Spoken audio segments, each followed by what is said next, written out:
दो धनात्मक संख्याओं का अंतर 3 है। यदि उनके वर्गों का योग 369 हो तो उन संख्याओं का योग है। सबसे पहले हमें संख्याओं के वर्गों का योग लिखेंगे, उसका विस्तृत रूप लिखेंगे। जैसे 300 प्लस 60 9। उसके बाद इन विस्तृत रूप को दोगुना कर देंगे।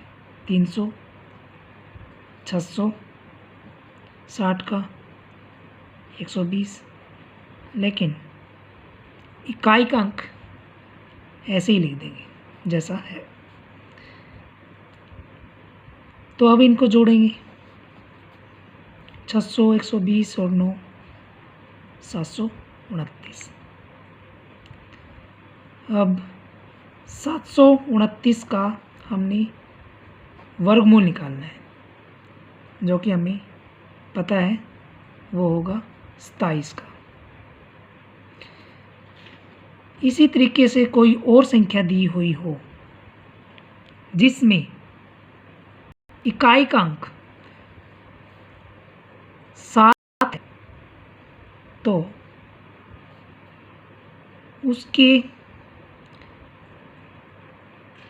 विस्तृत रूप को डबल करके जो हमें संख्या निकाली थी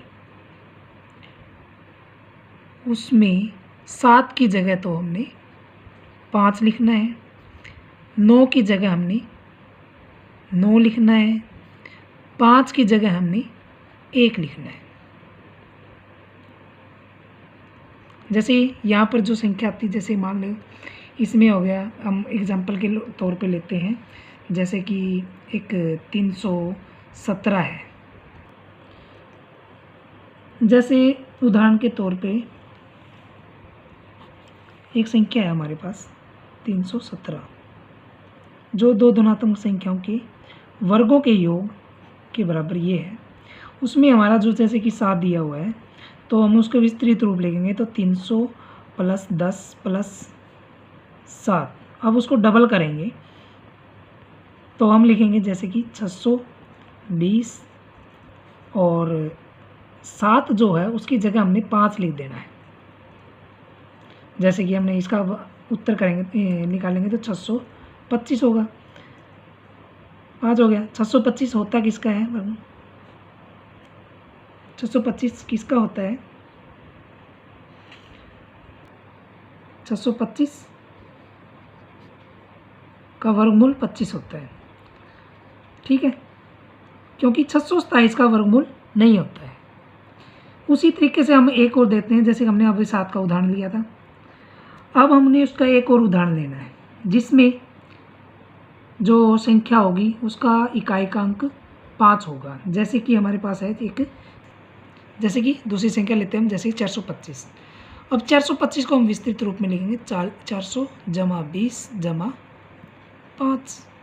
अब इसको हम डबल करेंगे 840 और 5 को हम एज इट इज लिखना था, लेकिन उसकी जगह हमने 1 लिखना है। अब 841 और 1 41। 841 किसका होता है?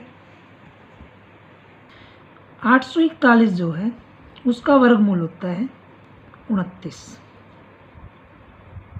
हमें पता है यदि हम यहाँ 5 लिखते तो 845 का वर्गमूल नहीं होता, तो हमारा जैसे कि आंसर हो गया 29।